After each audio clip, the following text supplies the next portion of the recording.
वाह, what a beautiful morning. वाह, कितनी अच्छी खुशबू आ रही है। ओ, ये मोगरे की खुशबू है।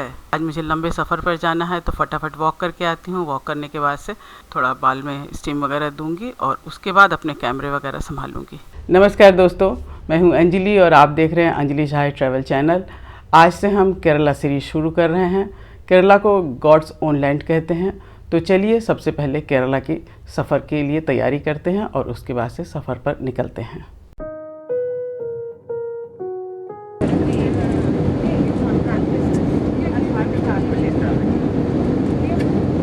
दोस्तों, जब हम कहीं घूमने के लिए जाते हैं तो अगर वहाँ का ऐतिहासिक और भौगोलिक स्थितियों के बारे में हमें थोड़ा बहुत पता होता है तो हमें वहाँ घूमने का मज़ा और भी आने लगता है।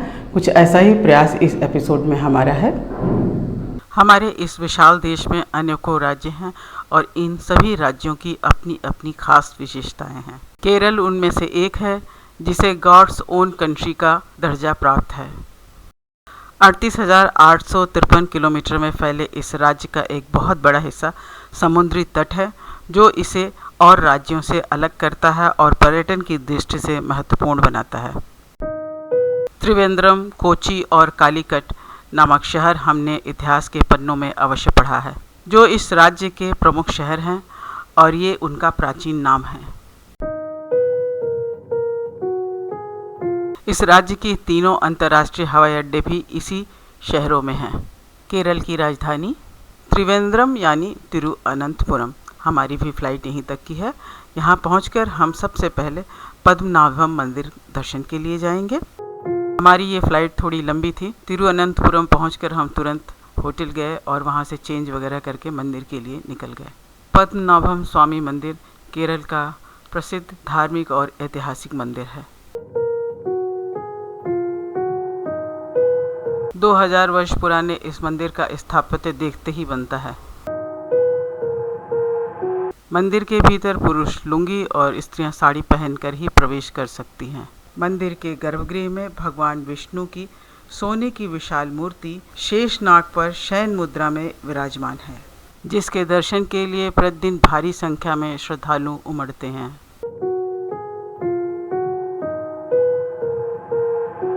कहते हैं प्राचीन काल से ही इस मंदिर में अकूत धन संपदा संरक्षित है और यही कारण है कि मंदिर के भीतर और बाहर कड़ी सुरक्षा व्यवस्था का इंतजाम है। यहाँ पर फोटोग्राफी हर तरह से वर्जित है। पद्मनाभम स्वामी मंदिर का दर्शन करते करते शाम हो गई थी, लेकिन अभी सूर्यास्त होने में काफ़ी समय बाकी था, तो हमने रुक किया यहाँ के फेमस कोल्लम बीच की ओर।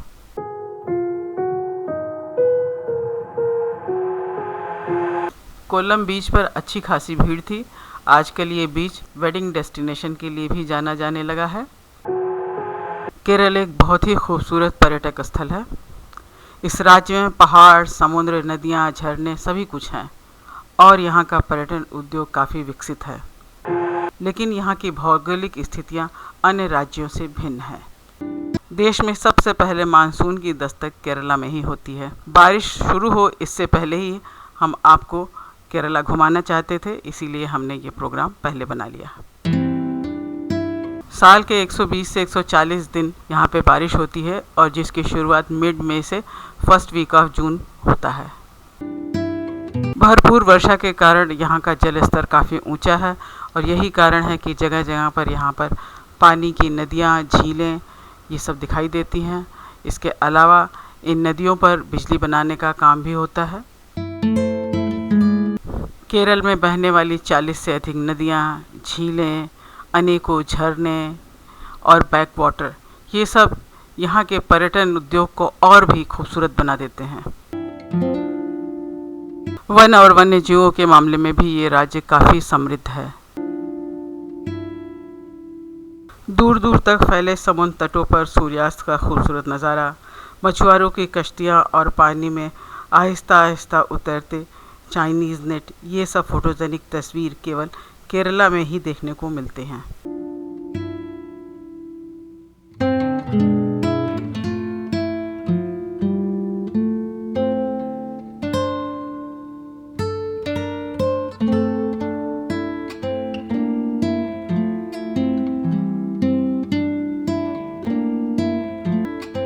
दोस्तों, एक समय था जब केरला को मसालों का बाग कहा जाता था और यही कारण है कि जब विदेशी नाविक हमारे देश में आए तो वो सबसे पहले केरला के तटों पर ही पहुँचे। प्राचीन काल से ही भारत के स्पाइस कोस्ट के नाम से जाना जाने वाला केरल विश्व के व्यापारियों और पर्यटकों की वर्षों से मेजबानी करता आ रहा है। केरल के उपजाऊ धरती में चावल, नारियल, सुपारी, गरम मसाला, चाय और कॉफ़ी प्रचुर मात्रा में पैदा होती है।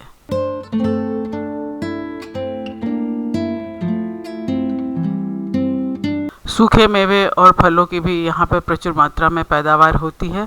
फलों में विशेष करके केला अनेकों वैरायटी में यहाँ पे मिलते हैं, जिसमें बहुत सारे औषधि गुण वाले भी होते हैं। यहाँ हिंदू, मुस्लिम और क्रिश्चियन सौहार्द से रहते हैं। मलयालम और अंग्रेज़ी भाषा यहाँ बोली जाती है। देश में साक्षरता का दर सबसे अधिक केरला में है। स्वास्थ्य सुविधाओं के कारण यहाँ पर शिशु मृत्यु दर भी बहुत कम है। अगर खान पान की बात करते हैं तो केरल के व्यंजनों का मूल यहाँ की संस्कृति में छुपा हुआ है। शाकाहारी और मांसाहारी दोनों ही तरह के व्यंजनों का प्रयोग यहाँ होता है। भोजन का मूल आधार चावल के विभिन्न व्यंजन और मछलियों की अनेकों प्रजातियों का प्रयोग करके नारियल और गरम मसालों के साथ बहुत ही विधि विधान से बनाया जाता है। यूँ तो केरल राज्य की अनेकों विशेषताएं हैं, लेकिन यहाँ की 600 साल पुरानी आयुर्वेदिक चिकित्सा पद्धति आज भी कारगर है। यहाँ बड़े बड़े आयुर्वेदिक संस्थान हैं, जहाँ दूर दूर से लोग इलाज के लिए आते हैं। दोस्तों, जब हम केरला पहुँचे और हम इधर उधर लोगों से संपर्क कर रहे थे कि कहाँ जाना है, कैसे घूमना है, तो हमें एक कथकली नृत्य देखने का आमंत्रण मिला।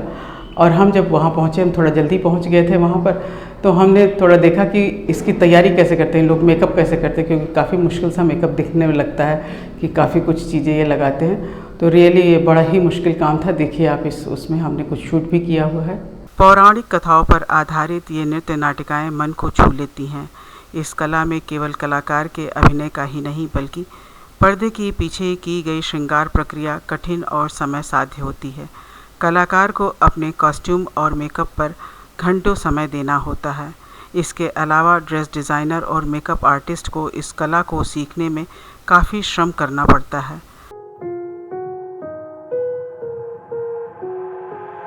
धार्मिक आख्यानों पर आधारित इस नृत्य नाटिका में अनेकों पारंपरिक यंत्रों का भी प्रयोग किया जाता है।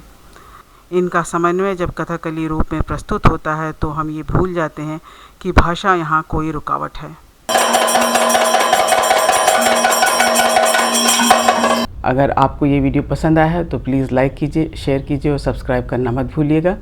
जल्दी हम केरला के किसी और स्थान पर आपको ले चलेंगे। तब तक के लिए नमस्कार।